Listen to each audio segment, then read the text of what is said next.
Coming up on The Returned. I got very dizzy. I passed out. I busted my head open on the car. I was instantly out of my body. I hovered around very briefly, and then I went right to the light.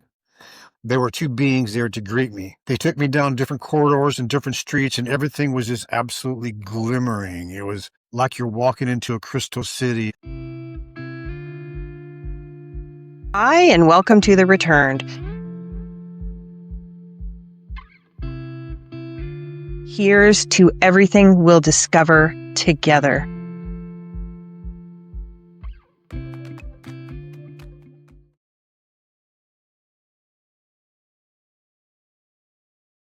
Hi, and welcome to The Returned. If you're new here, I'm MJ, and here we share near-death stories, out-of-body experiences, spiritual awakenings, signs from spirit, and the journeys of healers and lightworkers from around the world. If you enjoy this type of content, please like, subscribe, so you never miss an episode.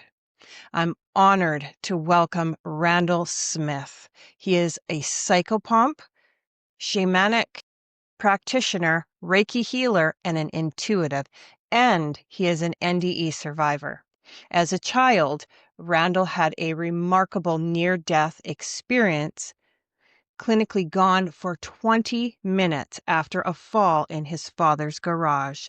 His journey was so extraordinary, it was later studied by renowned NDE researcher Dr. Bruce Greyson. Welcome to The Returned, Randall. Thank you, MJ. I appreciate the invite, and thank you for having me on your show. Thank you. You're so welcome. Before we get into your near-death experience, I know you were only 6 years old, so I basically just kind of want to know a little bit about your life, maybe a little bit about your family upbringing, and if you had religious or any spiritual background in any way, or even if you had intuitive abilities prior. No, I didn't have any intuitive abilities beforehand. Okay. I grew up in a Southern Baptist family. My mom's dad was a preacher. So I grew up in the church and stayed in the church even after my NDE. I was involved in the church. I'm a musician, so I played music in the church, and that's kind of why I stayed. I wasn't for the message, but I was there just to play music. And of course, some of the messages really resonated with me. But yeah, that's kind of my background.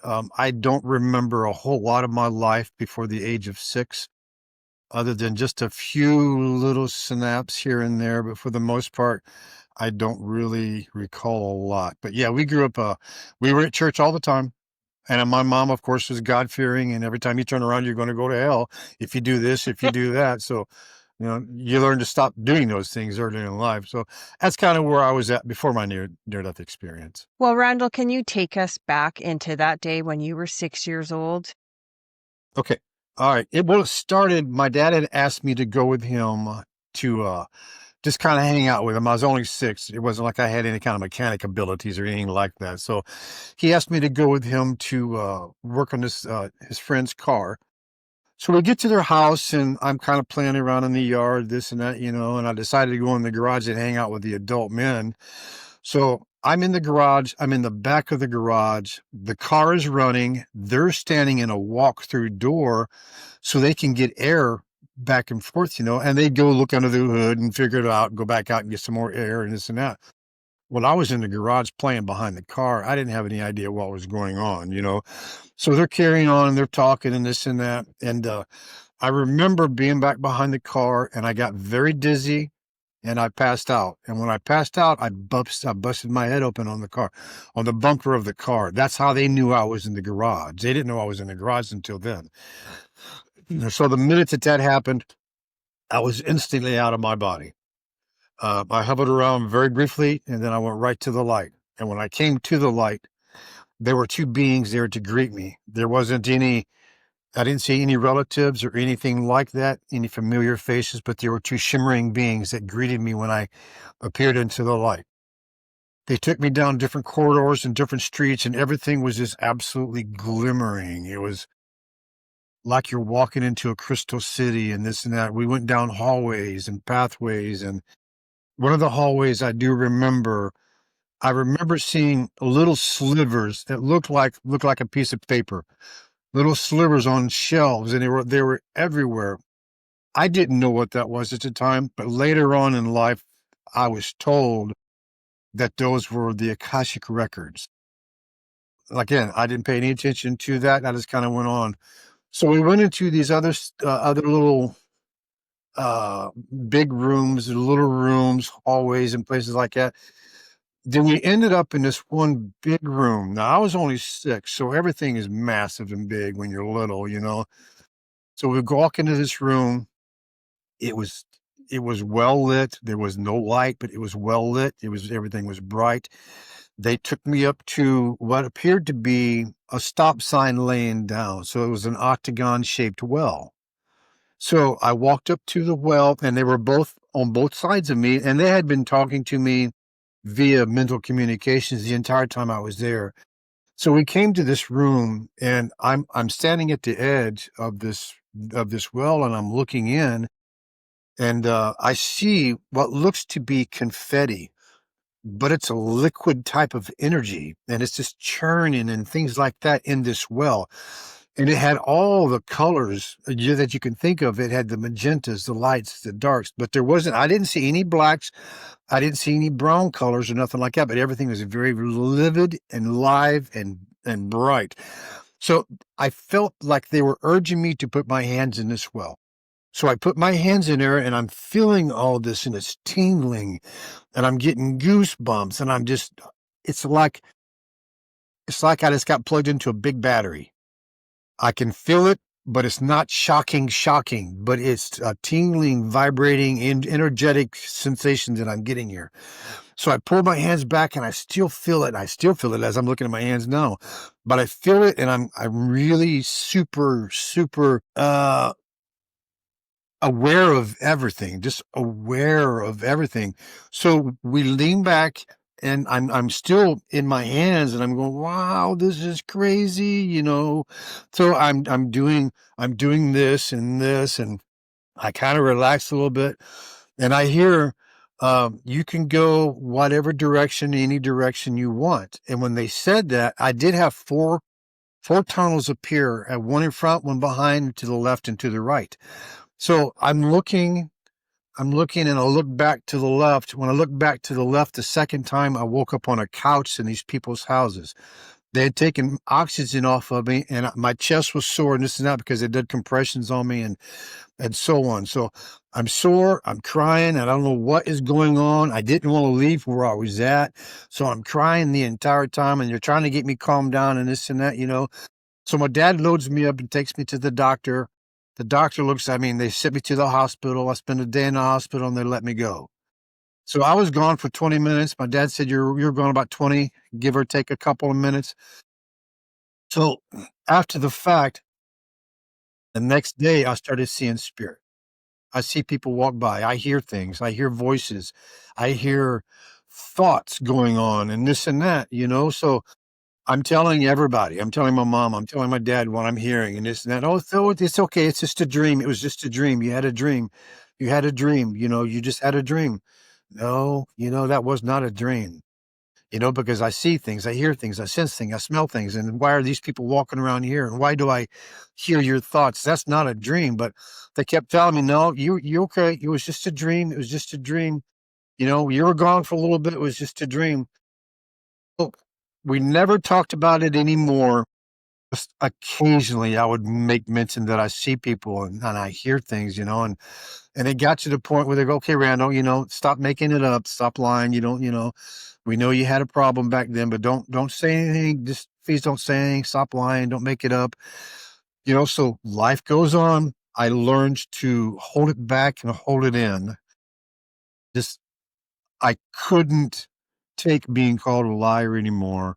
And I know what I've seen. I know what I felt, and I know what I hear. And I know my senses are on fire, and animals are attracted to me, and this and that. And I can't explain things that I'm experiencing.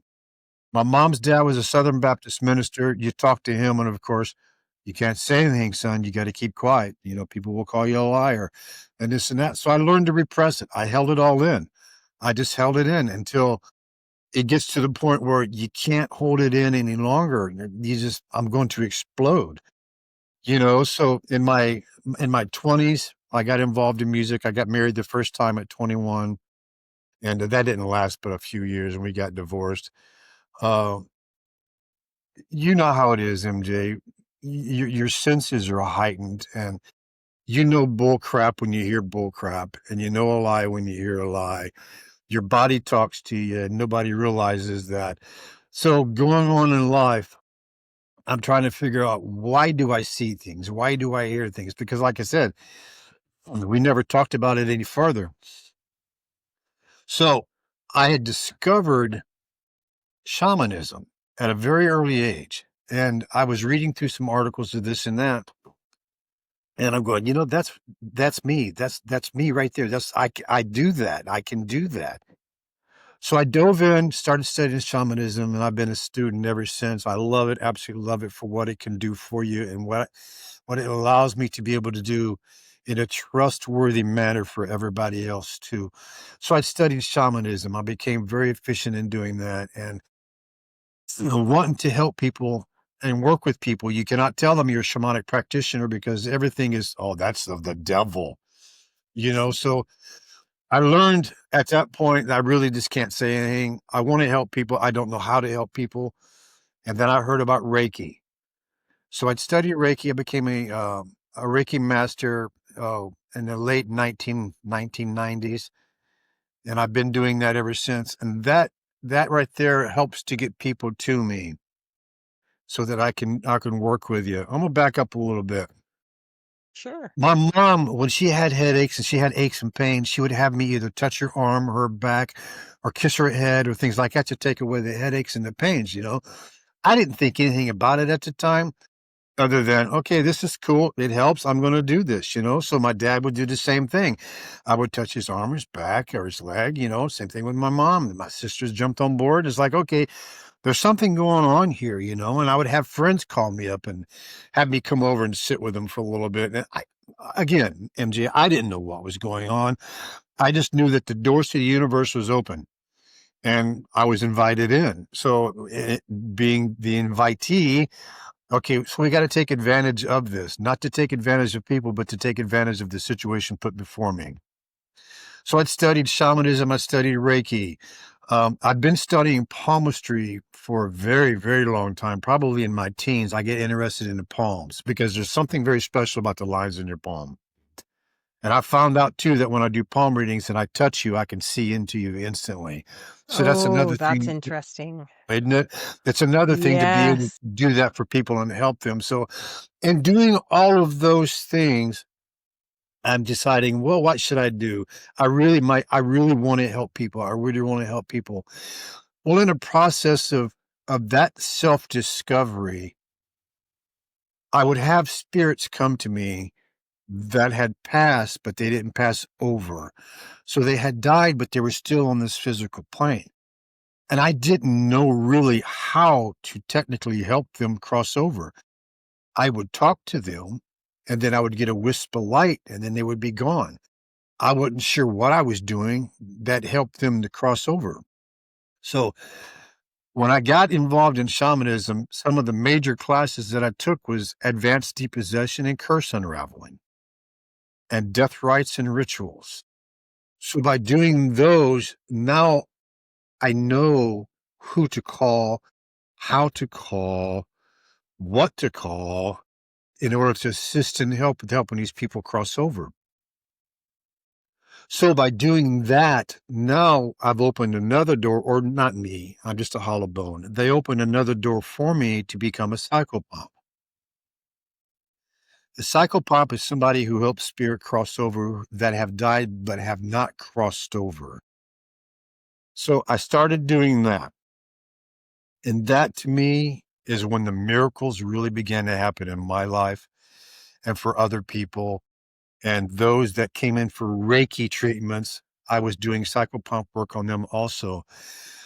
I'm beside myself with the fact that spirit has put this in front of me and has let me do this. I cannot tell you how many souls I'm just a hollow bone. We have crossed over from this physical, hellish dimension. I don't believe in hell, albeit I was married before, but I don't believe in hell. And it's no disrespect. And it's no disrespect to that, Earth is our heaven or hell, So, and believe me, my marriages were hell. And again, it's no disrespect to you guys. But when you see and sense and feel things, it just it doesn't resonate with me when the other person isn't being truth and honestful the entire time. So, and that's why those things just didn't work out. So by doing That's Psychopomp, okay. I've been invited to go to a lot of different places around the country, including Canada. So to be able to do Psychopomp work and help souls cross over is a blessing that was bestowed to me, and I'm really appreciative of that completely. So that's kind of where my journey is at right now. And in the process of doing all of this, I was a keynote speaker at IONS, was the International Association for Near-Death Studies. And then the Foundation for Shamanic Studies, I was also a keynote speaker there. And in the process of doing those things, Dr. Bruce Greyson reached out to me because he was writing a book on children of near-death experiences, him and Mrs. Atwater. So I got to talking to both Mrs. Atwater and Dr. Greyson, and before I know it, he's sending me all kinds of information and flyers and pamphlets and, questionnaires and questionnaires and questionnaires. And I was on the phone with them, questionnaires and questionnaires. So it started in 99, and I haven't talked to Mr. Greyson in probably 3 or 4 years now, but for the most part, we still kind of have an ongoing study thing going on, because it was it's crazy. It's very magical, but it was also scary because I've seen some crazy things growing up, And what I love about spirit, besides everything, is they will not show up to me in the trauma that they experienced. They will show up to me afterwards where they're not visually hurt or nothing like that. I get the essence of their spirit. That's how they show up to me. And I'm thankful of that. Thank you. And because of that, we're able to work on a very in-depth way to get them to cross over. And most of the time, fear is the biggest thing, MJ, that keeps people here on this physical plane, is fear and the fact that they know that they have died. They don't know that they have died. It's like going into another room. You die, you walk into that room right there. You still can see, hear, smell, feel, and taste, but you can't communicate with the living beings because you're on a different dimension, a little level dimension. So, and that's kind of where I'm at right now. Could you, I wanted to just say something while you were saying that, and then I'm going to go back. But could you imagine if we all learned and understood what really happened to us Exactly. when we died? Could you imagine what it would be like if we actually were all in the same vibe, so that we would understand that we could still communicate with our loved ones when they were passed over? How much of a difference that would make in the world? Night and day.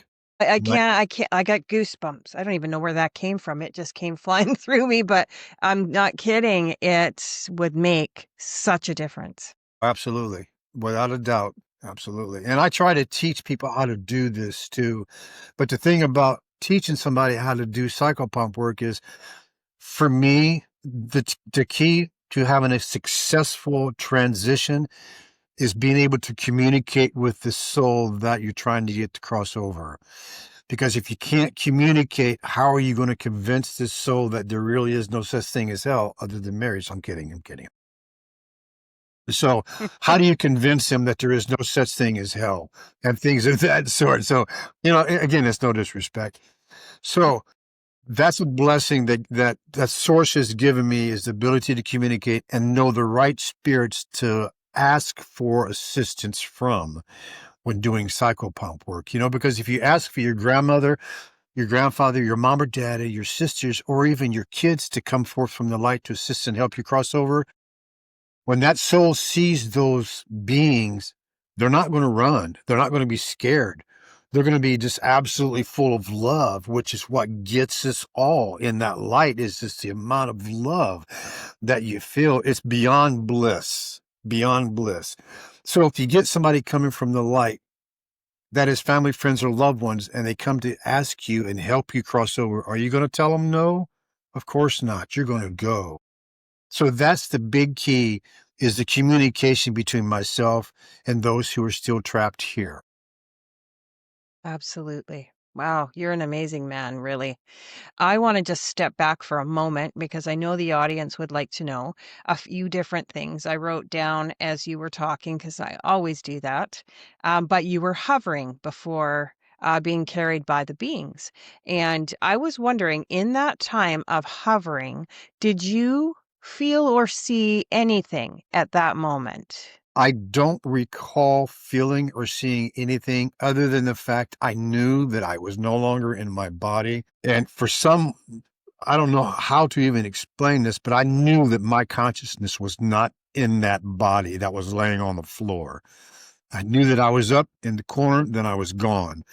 I didn't have it was just a quick look and I seen a body and then I'm in the light. Oh, you It did just see a happened. body. Did you see your dad and everything, I or did not. I did not. no? Just No, just quickly quickly looked and then saw. out you go. Yep, yep, Interesting. okay. I didn't know what that was. And here I am in the light talking to the two shimmering and very shimmering spiritual beings right here next to me. I didn't get a name from either of them, but I knew that they didn't command respect, but what I felt from them was these are higher power. I need to pay attention to what they're telling me. So, and I wasn't like I was disobedient or nothing like that. I was there. I was present. I was fully attentive. And hey, I'm in your presence. What can we do? So that's when we took our little stroll. Do you think, though, like Randall, were those beings shaped humanly, They or were they had more like light, like kind of a they were circular? completely light, but they had the form of a being, of a like a Okay. physical, like me or you. They had that form, Okay. but they were shimmering. They had no facial features. They didn't have anything like that, no skin. They were just shimmering, energetic Right. beings. Interesting. How beautiful that must have been to see. I still Ah, see that them. must have been. I Yeah. still see Oh, them in my lucky head. you. Yep. That's so nice. Wow.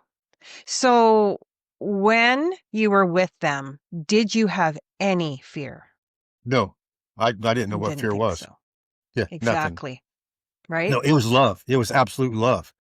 It was like being at your grandmother's house and you're her favorite, or your grandpa's house and you're his favorite. You know, I was their attention, and all attention was on me by these two beings, very gifted, powerful beings. You know, and okay, I'm in your presence. I'm honored. Who do you think those beings were, Randall? Probably my guides. Probably my guides. And when they dipped your hands in that octagon-shaped well, did they activate you, do you think? Well, they didn't dip my hands. They kind of urged Right. me. Yeah, kind of urged Mm-hmm. me to put my hands in there.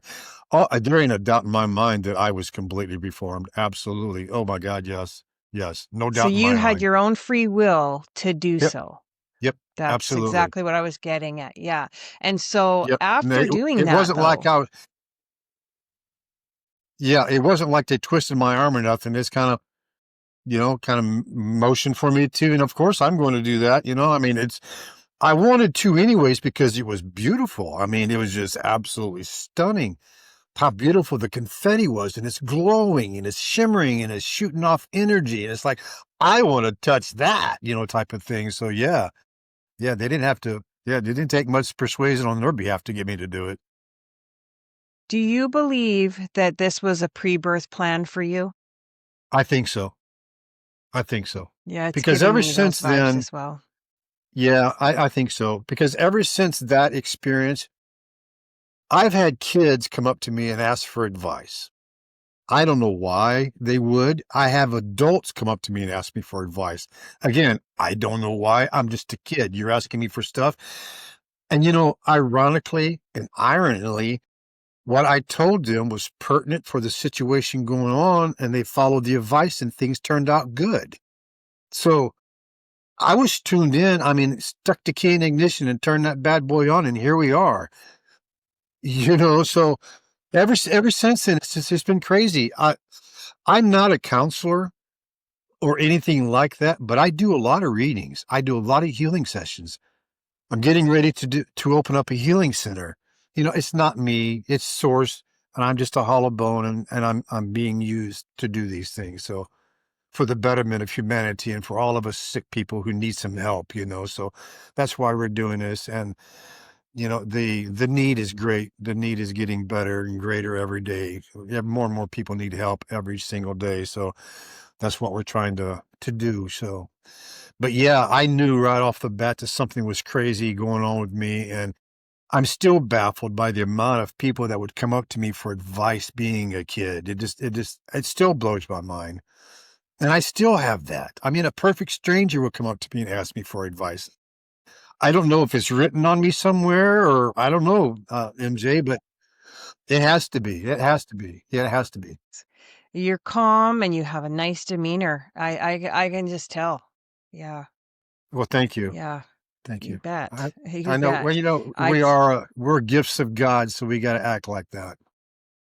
Yeah, sometimes. We Yeah, can let sometimes. loose a little bit sometimes. Well, yeah, right. Exactly. Well, and people do ask me too if I Whatever believe that in. means for you, right? Yeah, exactly. Exactly. And people do ask me often if I believe in God. And my answer to that is no, I don't believe in God. I know God. I know God. There's a difference between knowing something and believing something. It's like somebody's asking me, do you believe you can play drums? No, I don't believe I can play drums. I know I can. I've been playing drums since I was 6 years old.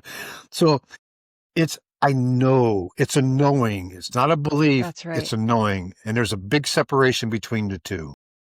There is. Absolutely. I carried that knowing my whole entire life. That's And awesome, isn't it? yeah, it is. It's like I'm somewhat like you where I still think back and wonder all the things like just everything in life was just like leaving breadcrumbs for me. That's what I felt Yeah, like it was doing for myself. Yours absolutely. was a little bit different situation because you were 6 and you really got taken somewhere. And I feel it sounds like you were completely activated. And I feel like I was too. then yeah, and then now you were set on. Free will take you on your path, and look what you've done with your life and how many people you've helped. That must feel amazing. I couldn't even I just get goosebumps thinking about it. It's very humbling. It's very humbling. Can I tell you a quick story? Absolutely, please do. Okay. When I do Reiki and hands-on healing, I didn't know I had those abilities, like I said, because my mom and dad and all of them had me touch them and kiss them and this and that, and their pains went away. So, after becoming a shamanic practitioner and a Reiki master in the early 2000s, I was part of a center in the Midwest, and I would do hands-on healing and things like that. Well, I had a client call me, uh, and she was very desperate and in despair. And she goes, we just got back from vacation, Randall, and I absolutely feel horrible. I'm just beside myself. I feel horrible. So it's like, okay, when you get into the States, give me a call and I'll get you right in and we'll see what's going on with you. So she gets in the States, she lands in New York, and she calls me when she's in New York. And she goes, well, we'll be in the Fort Wayne area later this afternoon. Can I come and see you tonight? I said, wow, that's pretty quick. You want to see me pretty bad. So I said, yeah, absolutely. So I scheduled her in that night to come and see me. So I had her lay on the table and I'm getting ready to do a Reiki session on her.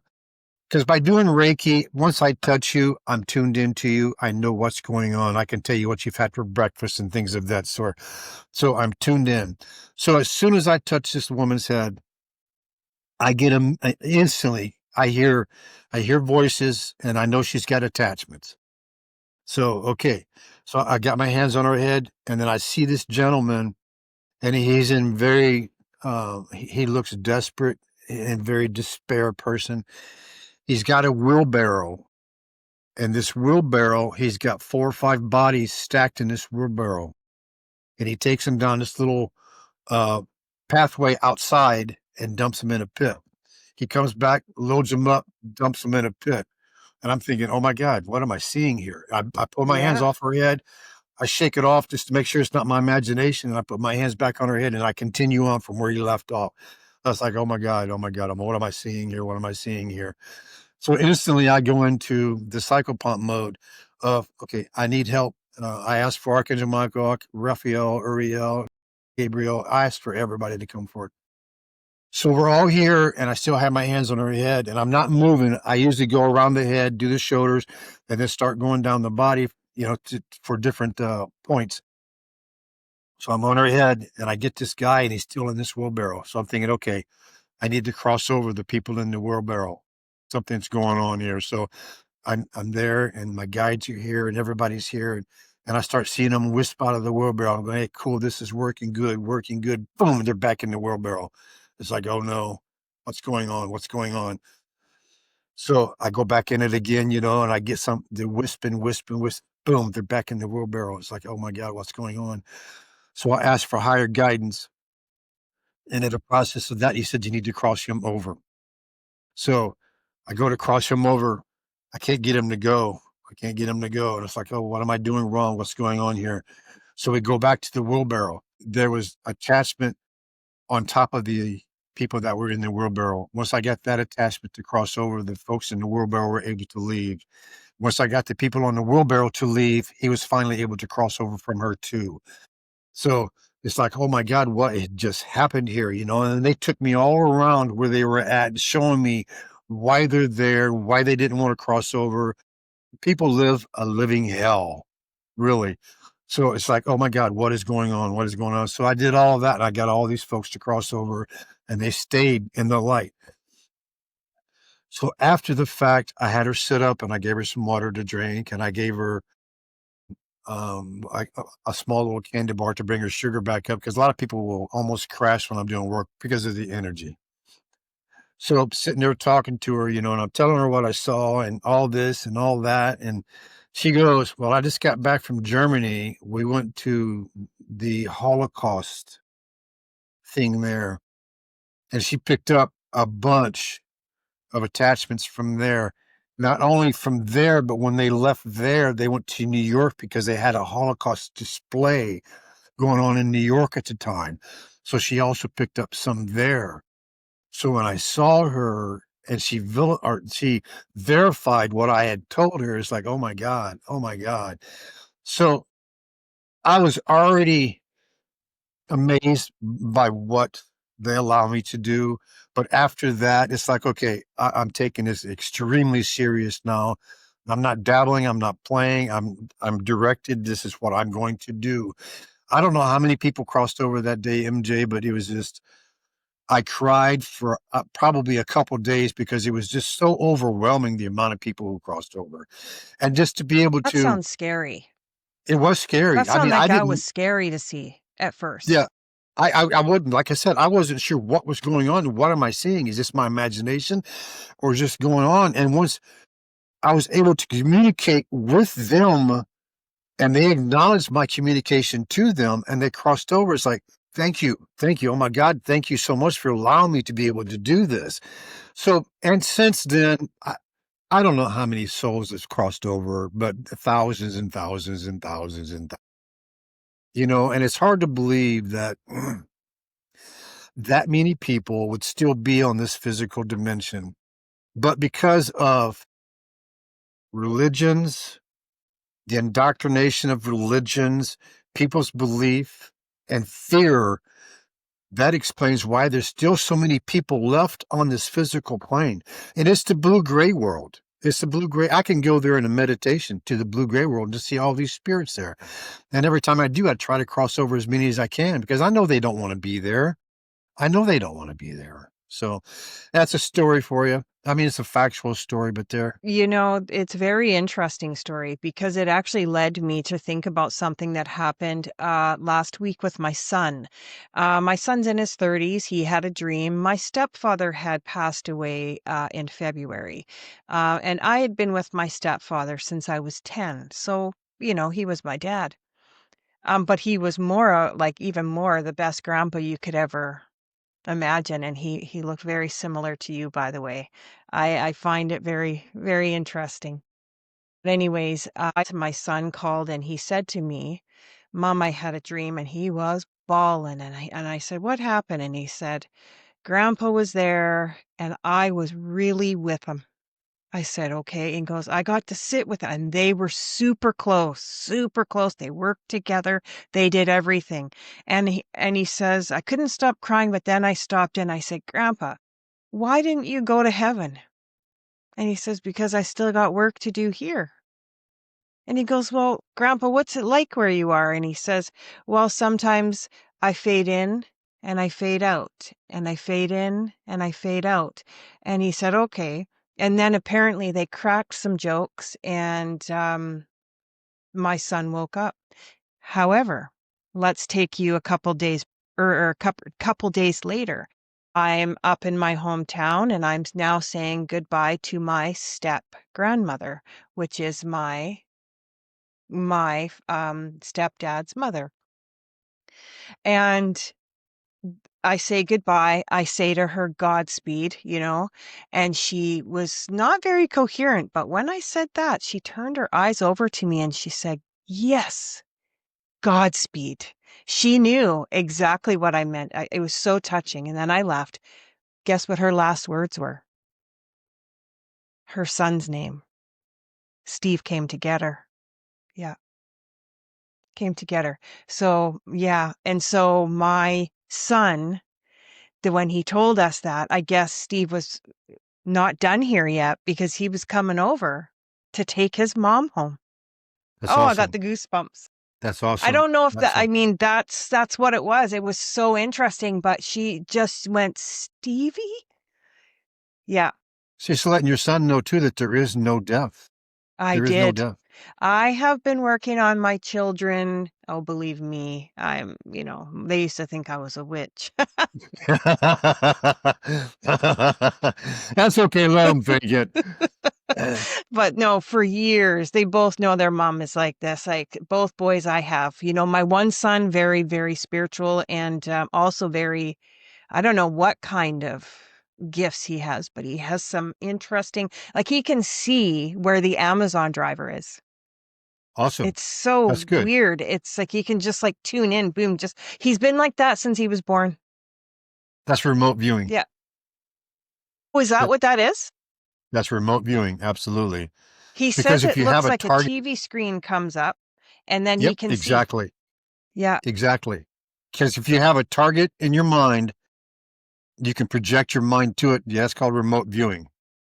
Our military does that Wow. all the time. Yeah, our Yeah, I military heard does that all about the time. that. Yep. I heard about that. That's for sure. And there's some very good remote viewers out there. Very good. I do it occasionally. My thing is Psychopomp, My thing is I Psychopomp. love what you do. I love That what I is do too. very interesting. God has graced Why? me with this gift. Yeah, yeah, you're very, very fortunate. What do you think? What is the number one reason that souls might stick around?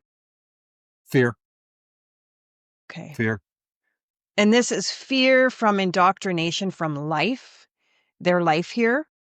Well, fear usually from the church or religious institutions and things like that. If you sinned, you're going to hell. I cannot tell you how many times I heard that. You're going to hell if you don't stop lying, Randall. I'm already in hell. So yeah, no. That's one of the big reasons. And them not knowing you're dead. Because if you have a very sudden death, your life continues, but not in the physical form.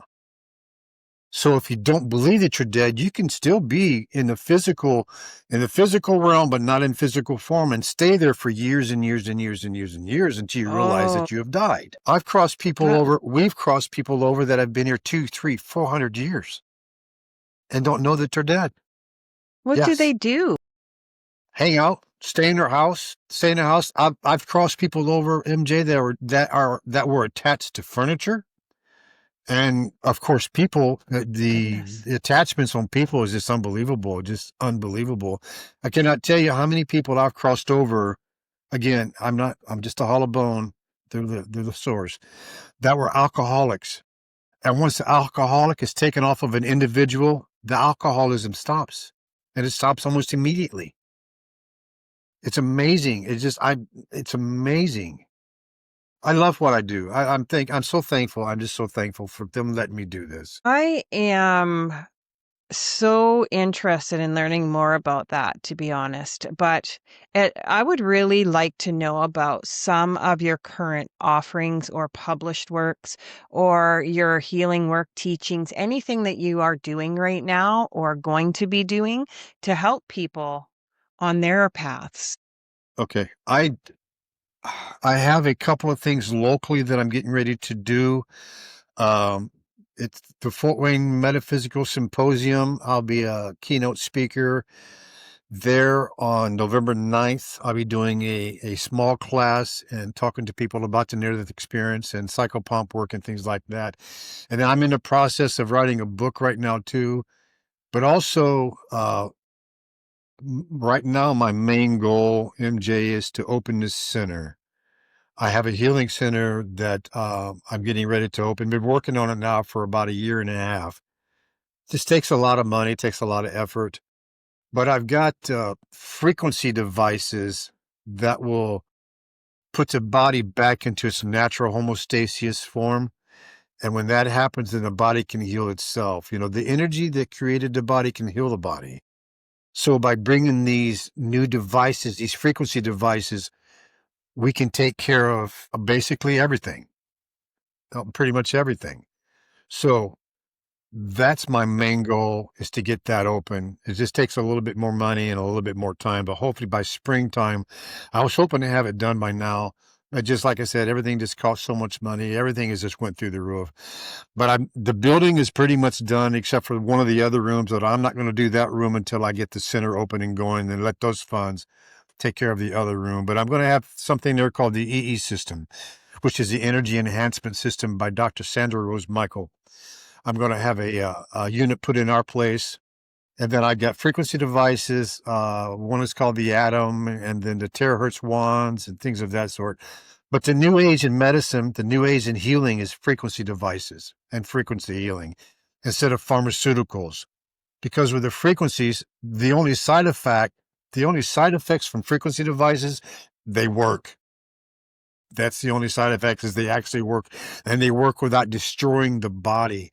Because once the body is brought back into harmony, you know, you can bring things into balance, but once you're in harmony, that's when the magic happens. And by these devices and things like that, we bring the body back into harmony, and now the magic happens. Let the body do what it does. You know, everything from growing hair to taking care of the big C word, you know, and things of Yeah. that sort. So yeah, that's my goal right now, is to do that. And in the process of doing that, I'm writing the book. I'm actually writing a couple of books. I've been told to do this for 30 years, and I'm hard-headed. So, you know, it's just kind of one of those things. But yeah, I'm in the process of doing that too. So And so you're doing all that and your services, are you able to do services from afar? yep, remotely, absolutely. Okay. There's no separation in time whatsoever. I've worked on people as far away as Australia, you know, just all over the Okay. world. I've done services for people all over the world. Yep. I get calls or texts every day from somebody in But need. your favorite service is Psychopomp.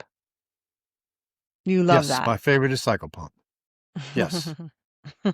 Sorry, I'm You know, it's writing. like finding a I'm really lost interested child. in that. It's like finding a lost Yeah, it's like finding a lost child that's been gone forever and a day, you know, and you can bring them home, or you can take them home. And that's kind of how I look at that, you know. Like, you know, a kid has been missing forever, and you finally found them, and they're reunited with their family. Or an older person has been, you know, gone for forever and a day, and they're missing their entire family. You reconnect them back to their family. I love that. I love that, you know. Same thing with pets. I've Oh, crossed cats off of dogs before, and dogs off of cats, you know? So there's no real separation there with the human and the four-leggeds or the two-leggeds or any of that. We all have a spirit, you know? We all come from the light. We'll all go back to the light eventually. what do you think's here after this? Where do you think we go to? We go to a place that is absolutely mind-boggling and blowing. It's full of love and energy, but the first thing that you will ever experience is love. The unconditional love, the blissfulness of the love. There's nothing any stronger than that to begin with. And I believe, as I was told, that we are to become godlike. Our goal is to become godlike. And what does that mean? You know, I have a friend of mine who says this. If God couldn't show up and he asked you to step in, what difference did God make? Ooh, is that Daniel Brinkley? You betcha. I love him so much. I do too. I've met him a few Oh, times. We've talked here and there, you know, and yeah, we're on the same goal of getting our centers up and going. But yeah, and that's true, you know. And another I thing love how too. you just said that. You said Yeah, it another really thing well. too. If I forgot where I was going, sorry. It's all right. No So problem. yeah, I love Daniel. He's good people. He's good people. There's a lot of people I've met on this journey that are near-death experiencers. You know, and you got to study these folks to figure out who you are and what you are to begin with. You know, I didn't know. I had no idea. But once I belonged to Ions, oh man, the whole world opened up. Just opened up. And everybody wants to know your story. Everybody wants to I've know been your trying to story. figure out what to do with that membership that I bought. I'm not even sure what I'm doing with it. I bought it, and then what do you do next? You know, so I was going to actually reach out to someone because I have no idea Yeah, what to do with it, but or what it opens up, or I don't know if there's courses or talks or talks. get-togethers or something. Talks and Yeah. get-togethers. One of the big reasons I signed up for it is to figure out if I'm the only weird one on the planet. Well, I'm not. I'm not. There's a bunch of us, you know, but we can't. For me, MJ, it got to the point where I couldn't say anything to anybody. I got tired of being criticized, you know, so I was just quiet. And then one day I started getting sick. I couldn't get better. I couldn't get better. And then I did a reading on somebody and I felt good. I did another reading on somebody and I felt good. It's like, okay, I need to be doing this. In order to keep my health like it's supposed to be, I need to exchange of energy, just like we talked about early on. It's an exchange of energy. Yeah. You know, that is very interesting you bring up. I feel the exact same way. So, ever since I started this podcast, it's been really showing me something different, just even about myself. And Exactly. but something I really noticed is this really interesting vibe that I'm getting. It lifts me and pumps my vibration so high sometimes I don't even know what to do with the energy. I'm just like vibrating all day after just talking to one person. And let me tell you, if I'm talking to three in a day, holy Oh, yeah. smack, I can't even sleep. Yeah, I'm not kidding. absolutely. I It understand is completely. incredible, Yeah. incredible, Yeah. You need to ground incredible. yourself. You need to ground Oh, yourself. I've been trying. I'm like, am I doing this wrong? Like, I'm trying, but wow, that energy just goes through me. I had a guest yesterday. Her energy calmed me so much. I almost fell asleep. Wow. I couldn't get over it. I was like, holy crap, what is going on here? Like, I don't understand. I'm not tired, but she just calmed me right down. I felt such a calmness just from talking to her that I forgot my questions. So it was really interesting. And you give me this really That's okay. excited energy. You give me this really uplifting, fun, excited energy. Yeah, it's very interesting. I love it. Cool. Cool. I do too. I love what I do. Like I said, I'm grateful every single day for being able to do this, not only for myself, but it's more for those that can be crossed over, you know, helped. I go to haunted homes, haunted buildings, graveyards. It's wherever I'm invited, I You're go, you know. brave. Oh my goodness. Yeah, I went to a place locally that it's a mansion now, but at one time it was a funeral home. And this is a 7,000 square foot building, and it was a private residence at one time. And then in the turn of the century, they had a plague go through, and there were thousands and thousands and thousands of people who went through the door of this place via casket, an ambulance, or whatever. But they asked me to go in and do some healing work in the building. And I was just beside myself how many people were still there. I could not believe. I mean, it I can't even give you an actual number. I would say 10,000 or more because it was just a steady stream of just light beings just leaving, leaving, leaving, leaving. And I don't know That's why incredible. they would still be here. I don't know why they would still, especially that amount of people. But I did the building twice, and both times it was the same way. You're like a real live Ghostbuster, Yeah, pretty much. Pretty much. right? Pretty That's much. pretty cool. Wow. Pretty much. What an honor Well, for you. I thought about getting the ambulance and doing all that Ghostbusters, but I don't want to distort what I'm doing. I don't want to make No, fun of what I'm yeah, doing because I take it very serious, no. so Well, no, we understand that. That's just a yeah. joke, but Yeah, no, what you're yeah, I doing is know. very serious Yeah. and very so much honor in it. Oh, I cannot, So much honor. the greatest thrill in my life is delivering my daughter. I was able to deliver her from start to finish. There's no greater love to me than that. My second greatest love is helping people cross over. I cherish it that much, It's helping somebody go home, especially when they've been gone for a long, long, long, long time. Randall, where can people get a hold of you on your website? We're going to have Well, everything in the description box, but I'd love you to talk about what they can find on your website. okay, typically I don't have a website right now. It was taken down, and then it's Oh, under construction, so that's not okay. available. But if they wanted to email me, you can. You can email me at randallsmith800 @gmail.com. Okay. Okay. Yeah, Okay, we will they can put do that that one. and then they can talk to you about services and all that there. Yes, yes. Try not to overwhelm my email box, please. But yeah, they can do that. And do you have a Facebook or anything like that? Yes, I do. Just look me up on Facebook. I'm on there. I post a lot of things about the Schumann residence and things like that. I don't have the actual address, but just look up Randall Smith on Facebook, and you'll see a picture of me and my daughter. Just go ahead and friend me. Okay. And I will put that information for them Okay. And absolutely I in the do. description box. Okay. Thank you very much. And I do remote work You're all over welcome. the world. All right. I think I'm going to be one of your clients. I'm very interested That's in fine. what you do. I really am.